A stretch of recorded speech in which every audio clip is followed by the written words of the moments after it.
We enter the vestibule. So, this is an entrance foyer, which is quite luxuriously decorated. What immediately catches the eye here is how many pedestals of a very unusual biophilic shape are used, all made of metal. I also really liked the shower here, which is designed almost in the style of a temple.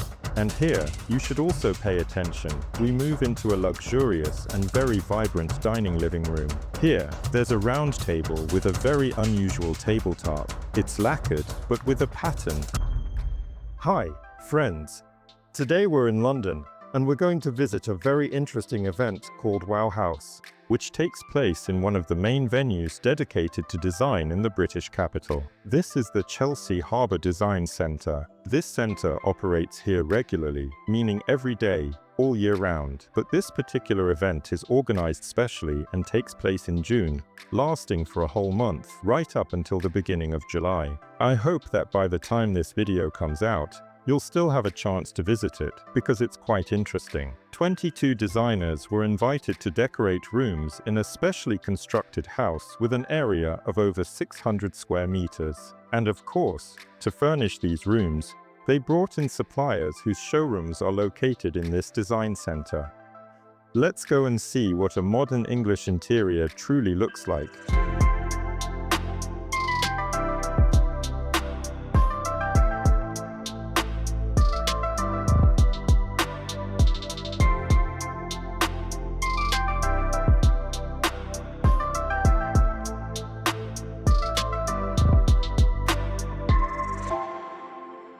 Naturally, an English house starts with a small garden at the entrance. And here, besides the plants, there's also what's called a little fountain. The tiles here are really interesting, and of course, there's a lot of greenery here. All of this goes perfectly with the elegant facade. Next, we go inside and enter the vestibule.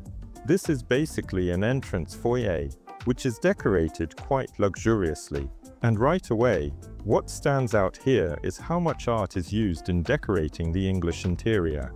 Next, we move into the so-called drawing room or art room, or a room where various artistic activities take place, apparently not just visual arts, but also musical performances happen here as well. It's worth noting, aside from the elegant grand piano with its very striking and layered character, the wallpaper, which is hand-painted, really stands out. The wallpaper is done in the form of panels, and they're very expressive, beautifully matching the bronze light fixtures. An excellent set of upholstered furniture. It's worth noting here that the pieces are completely different, both in terms of upholstery and style, but at the same time, everything comes together really well. There's also a rug here, and in general, it should be said that rugs are given a lot of attention in English interiors, because traditionally, in winter, not in summer, like now English homes are quite chilly. Next, we move into a really cool study. Here, pay attention to the chest of drawers, whose front is finished with a kind of oxidized brass scales. Oxidized brass is a pretty trendy, up-to-date texture. And overall, when it comes to metal details in interiors, they're really in the spotlight right now. They can be completely different in style, but if they have that artisanal touch, it works out pretty well. In Britain, all sorts of interesting drinks are really popular, so there are just a huge number of bars here. In fact, the study has its own bar cabinet, so the homeowner, a businessman, doesn't have to get distracted by little things and go off to other rooms. And there's a really cool bar hidden behind a painting in the media room. In this same media room, you should also pay attention to the ceramic panels. Ceramic accessories in interiors are actually very popular right now, and the English have something to offer in this area too. It's a very interesting piece, really expressive, and no two panels are the same.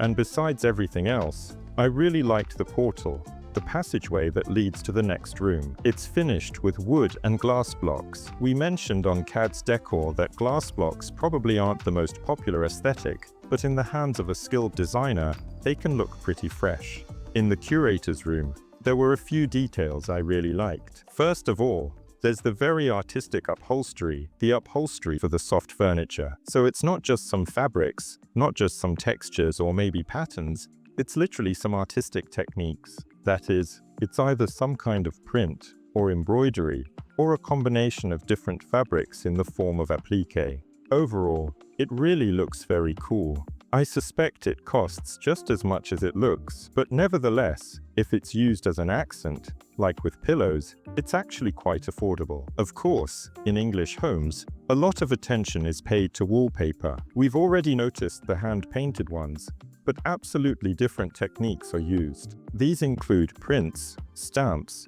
textured coverings, and coverings that imitate leather or natural marble.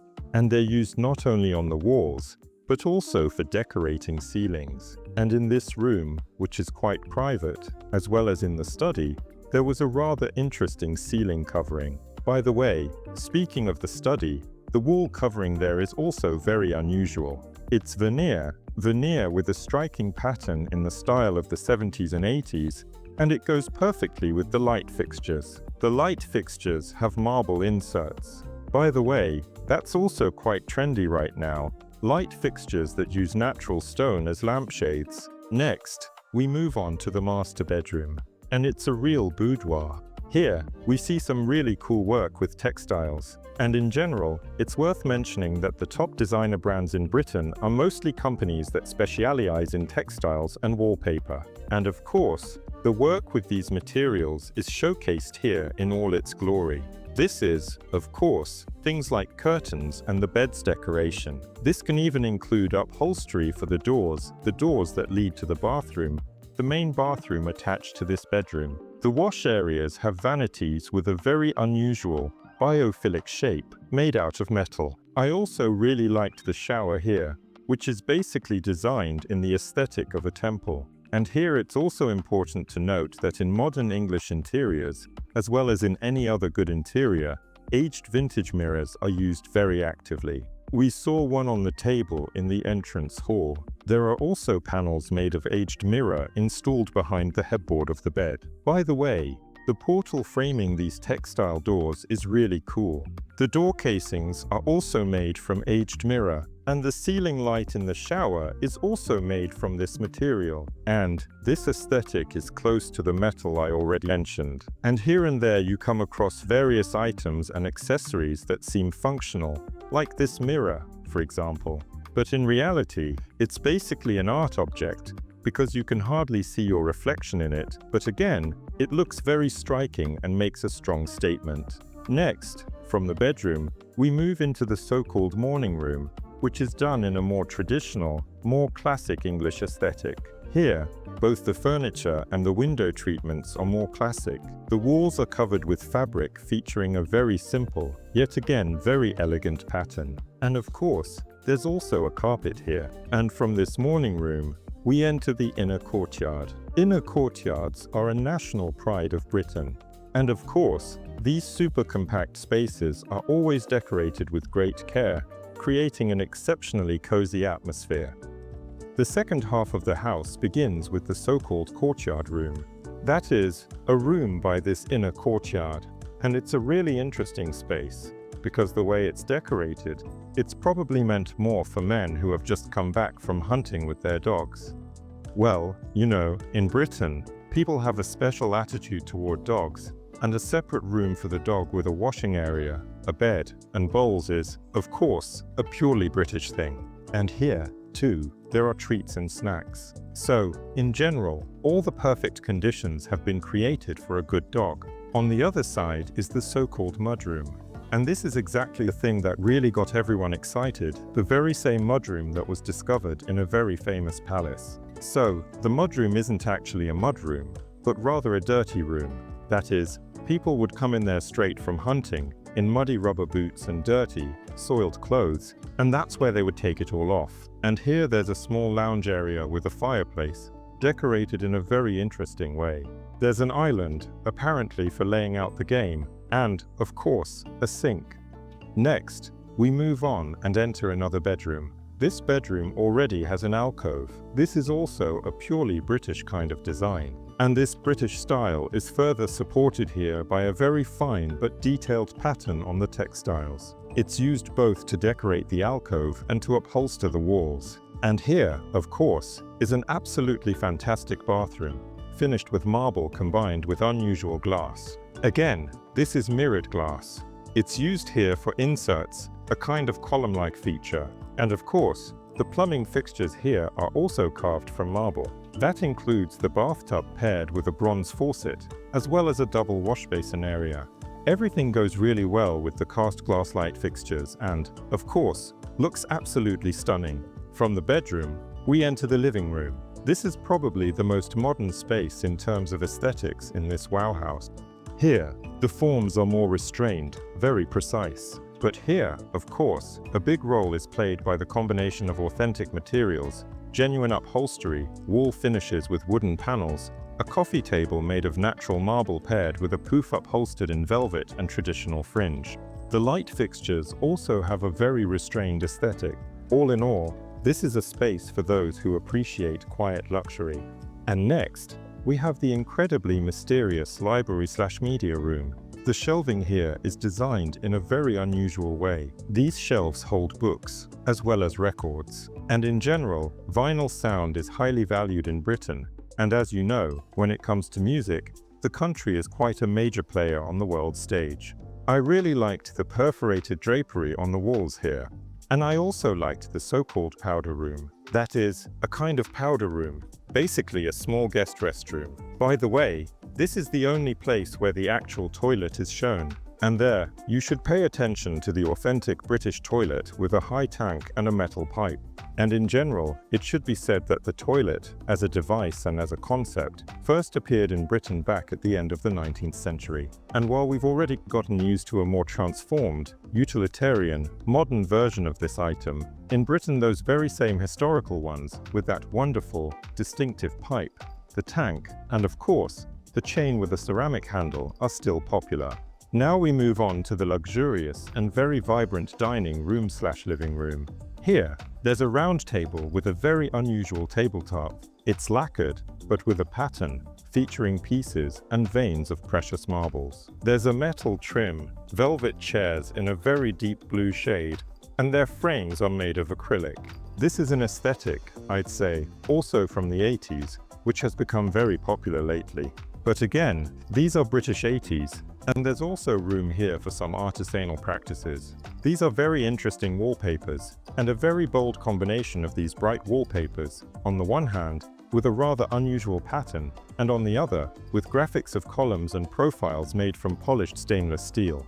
And of course, once again, the play of upholstery. It's very intriguing. They're all different, both in shades and textures, yet they go together beautifully. What else stands out? It's not just rugs, but also wall-to-wall carpeting, which is customary in England. And it's not just any carpet, it often features a striking pattern and, quite often, a distinctive texture and interesting depth. And of course, British interiors, including modern ones, are always very eclectic. As I mentioned before, there's room here for art created in all sorts of different techniques. You'll find more classical art here, and of course, contemporary art as well, along with a large number of ethnic objects collected from the former colonies of the British Empire. We've already seen plenty of bars as interior pieces, but apparently, that wasn't enough for the creators of the Wow House. So they created a special room that's simply called the Home Bar. Here, there's a luxurious counter with a very unusual shape. It's got these incredible curves. The same curves are echoed in the design of the walls. And the walls themselves are finished with textiles as well. And of course, a bar needs a small bar counter with a tap, which you can use to rinse your glasses. Or you can even brew tea right there, because you don't have to drink something strong in a bar. You can have tea, strong tea, too. And the last room is a real British kitchen, as traditional as it gets, truly traditional, as much as possible. In the center, there's a wooden island, vintage and very striking. That's where, naturally, a floral arrangement belongs. There's a granite sink with 2 faucets carved out. Don't ask why. That's an English tradition. This is also where the fancy dishes are kept, the ones used to serve wonderful British meals. A pantry is a must in a British kitchen. And of course, the centerpiece is the hearth, a real British cast iron stove set into an alcove. And naturally, a good kitchen should have a small area set aside for relaxation. But once you've cooked your meal, you can beautifully serve it out on another garden terrace. Here, it's worth paying attention to the outdoor fireplace and also to the trellises, those famous traditional British lattice panels that, firstly, decorate the walls nicely, and secondly, are the very structures that various ivies, so popular in Britain, climb on. And finally, it's worth noting a couple more details. First, there's the architectural decor. It's mostly made of wood.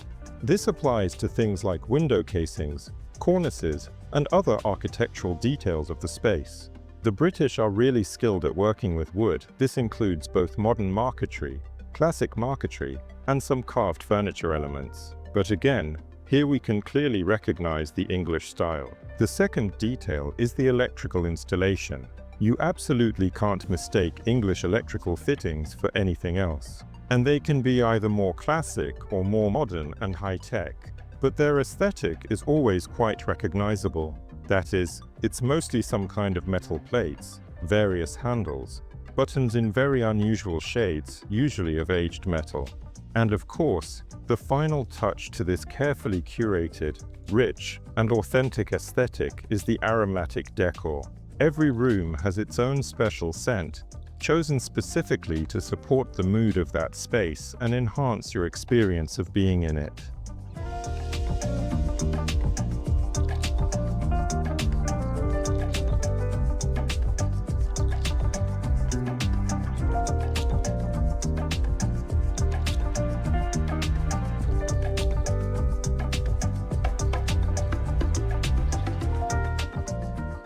Friends, I hope you enjoyed our journey into the world of British design, both classic and contemporary, that is, what English and London designers find relevant today.